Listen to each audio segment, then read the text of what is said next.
Oke, ini adalah video kedua yang aku buat di hari ini. Karena video pertama aku bikin tentang bagaimana cara mengatur waktu ala Mino. Tapi ketika sedang waras aja. Nah, di video kali ini kita lanjut sharing tentang lembaga bimbingan belajar lagi ya. Jadi aku tuh mau kasih aura-aura positif.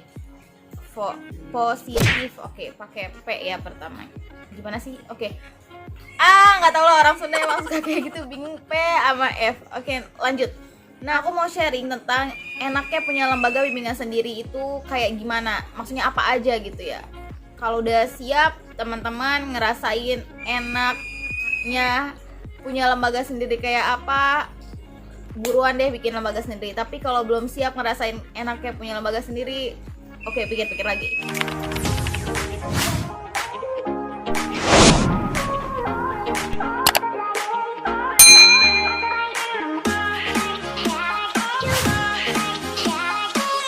Nah, jadi yang pertama adalah terkait tentang waktu. Waktunya itu fleksibel, teman-teman. Serius deh. Jadi kalau nih, kan karena ini lembaga kita sendiri, karena kita yang menggerakkan lembaga ini gitu ya, otomatis ya waktunya gimana kita, terserah kita gitu. Contoh, kenapa aku bisa bilang waktunya fleksibel? Ini dari sisi ininya dulu ya. Dari sisi kemalasan Mino. Oke. Misalnya nih, kamu lagi nggak mau ngajar atau karena urgent ada apa atau lagi ada masalah apa atau sedang genting gitu. Contoh waktu kemarin aku kena musibah, Mino kena musibah kecelakaan motor gitu ya. Nah, terus otomatis aku kan nggak bisa ngajar nih. Jadinya ketika itu juga aku kayak meliburkan anak-anak untuk nggak belajar dulu gitu loh. Ya karena lagi ada musibah kan. Akhirnya ya udah mereka nggak belajar. Nah, misal contoh lain, aku mau pergi kemana gitu, mau liburan dulu. Jadi bisa nih kita minta ganti ke tutor lain ketika ada waktu kita ngajar, minta gantiin dulu gitu ya. Jadi kita bisa pergi ke tempat yang kita mau tuju. Itu sih. Jadi kayak lebih enak sih, enjoy gitu namanya kerja di lembaga sendiri. Tapi teman-teman jangan lupa juga untuk manajemennya yang bagus. Nanti untuk manajemen aku bahas juga.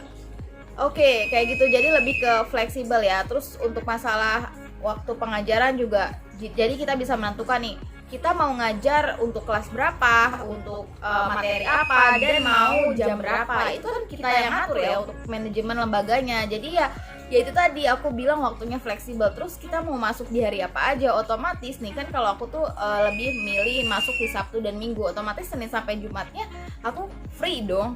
Nah di situ tuh kita punya tugas lagi. Senin sampai Jumat akan kita gunakan untuk kegiatan apa agar tidak menjadi terbuang-buang gitu ya, waktunya jadi sia-sia. Oke, akhirnya Senin sampai Jumat biasanya aku produksi video atau mungkin aku nulis materi untuk stand up comedy kayak gitu loh teman-teman. Gitu. Udah siap punya lembaga bimbingan belajar sendiri? Semangat, pasti bisa. Yang kedua adalah bebas berkreasi atau bebas ide gitu ya. Kita mau punya ide apa nih? Contohnya, oh ya, aku di lembaga aku pengen ide kayaknya kalau misalnya buka les bahasa Arab boleh nih gitu ya. Oh ya, aku punya ide nih gitu. Kalau misalnya di lembaga aku dibuat seragam kayaknya cocok nih. Terus oh ya, kayaknya desain seragamnya kayak gini aja deh, kayaknya bagus gitu. Jadi ya kalian tuh bebas untuk gerak gitu loh. Bebas kalian mau punya ide apa atau kreasi apa gitu. Tinggal langsung dituangkan aja gitu. Ya kan lembaga kalian gitu. Siapa yang mau marahin kalian juga kan gitu. Beda kalau misalnya nih kamu kerja di orang lain, otomatis kamu kan harus minta persetujuan dulu kalau punya ide. Pak, kalau kayak gini gimana ya? Setuju nggak? Nah, terus kamu ditolak. Ada kemungkinannya kamu ditolak atau tidak. Kamu ditolak atau di ACC itu kan masih ada kemungkinan. Tapi kalau itu adalah lembaga kamu dan kamu punya ide sesuatu, ya udah, itu kan ada itu kan di bawah kendali kamu gitu loh. Jadi fun pokoknya. Yap, ketiga adalah tidak ada yang musuhin enggak sih, gimana ya, nggak ada yang ngarahin gitu loh. Jadi kayak ibaratnya ya udah gitu, nggak ada yang ngomelin juga, toh gue bikin ketentuan ini gitu. Siapa yang mau ngomelin gitu ya, kan gue yang punya gitu. Masa ibaratnya kayak gitulah ya. Kan kalau contoh nih, kamu melakukan sesuatu di kantor orang lain, kamu punya ide sesuatu dan itu ternyata tidak disetujui oleh atasan, kemungkinan kan bisa jadi atasan marah gitu. Tapi karena ini punya sendiri, ya siapa yang mau marahin? Bisa aja sih sebenarnya ada pro kontra misal dari keluarga, tapi itu kemungkinannya sangat kecil sih. Nah terus enaknya lagi, kalau misalnya kamu punya lembaga bimbingan belajar itu, alangkah baiknya kamu adalah seorang founder. Intinya pas membangun lembaga LBB itu kamu sendiri, maksudnya tidak bareng sama teman lah ya, nggak berdua atau bertiga gitu. Karena apa teman-teman? Di sini ketika kamu bikin usaha bareng orang lain, otomatis kemungkinannya besar atau ada lah ya, bisa buat perselisihan antara teman. Ya aku udah ngalamin itu, tapi bukan usaha bimbel lah ya waktu itu. Nah jadi ya, tapi aku udah bahas juga sih.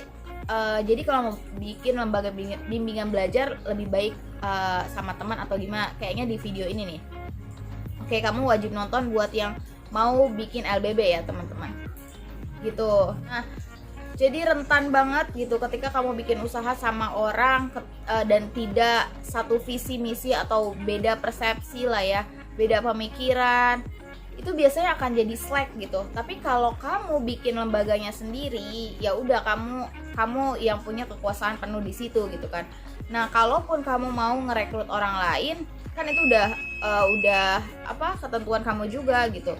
Jadi bikin lembaga dulu nih, baru cari partner atau baru rekrut guru. Lanjut yang keempat, itu kita jadi banyak belajar lagi dan lagi.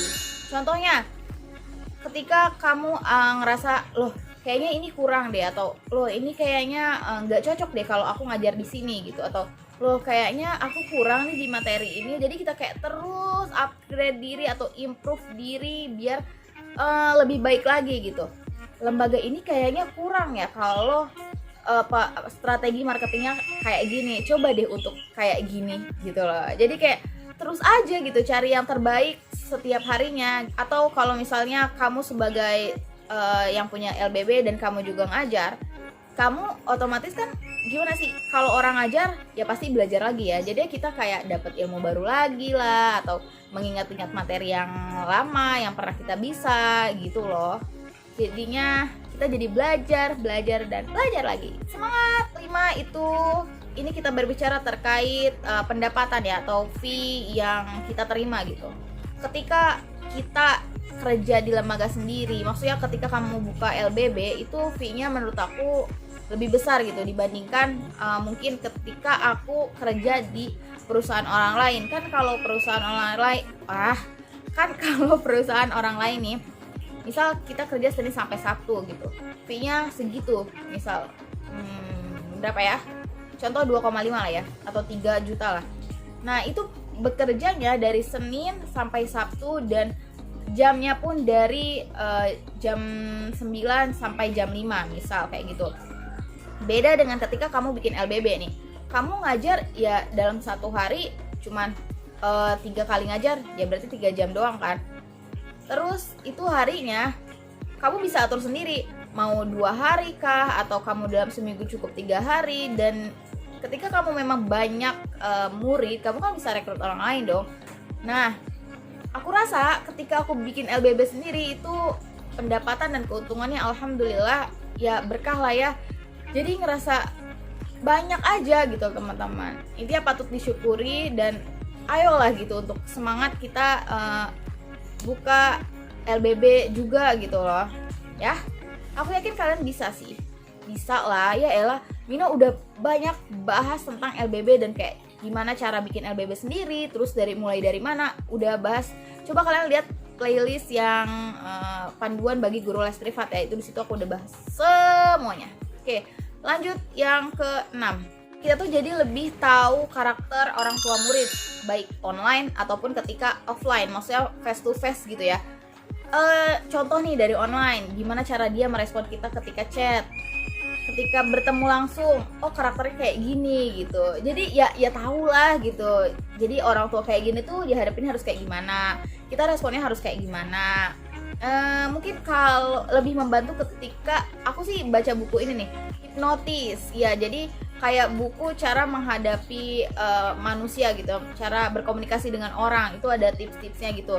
Ketika misal matanya ke kanan itu artinya apa, ketika duduknya menghadap kita itu artinya apa. Jadi kalian bisa sih baca buku ini juga ya. Yang ketujuh adalah kita bisa tahu perbedaan atau karakter belajar anak. Setiap anak tuh berbeda-beda gitu. Misalnya yang ini cara belajarnya lebih ke banyak mendengarkan, yang ini kalau yang ini lebih banyak ke nulis gitu ya. Terus bergerak dan lain sebagainya, itu kayak banyak kita temui di kelas gitu. Terus karakter-karakter anak juga jadi kayak gimana gitu ya. Jadi tahu gitu.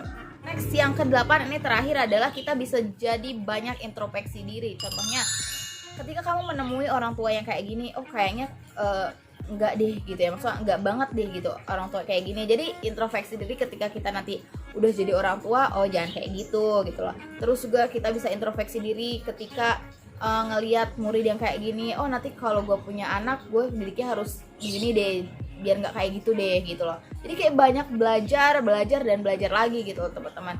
Banyak ngelihat contoh yang baik kita ambil, yang buruk itu jadi pelajaran kita dan jangan diikuti kayak.